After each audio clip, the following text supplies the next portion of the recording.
mga kapal! It's me again, your resident cutie, si Hachi. Certified bola ng bulak, kalog ng bahay, at ngayon, unang beses kong tumapak sa vet.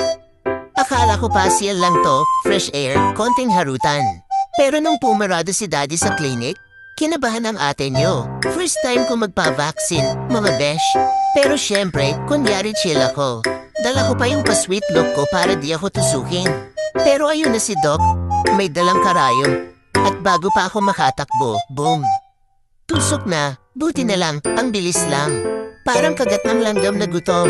Di ko na naramdaman, busy kasi ako sa pag-scan kung may ibang cute na aso sa loob. Sabi niya, Hachi, baka mapagod ka agad, first vaccine mo pa lang. Ako naman, sorry po, too cute to quit.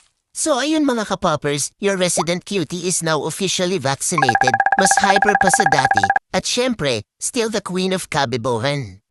Kita-kits sa susunod na lakwatsa.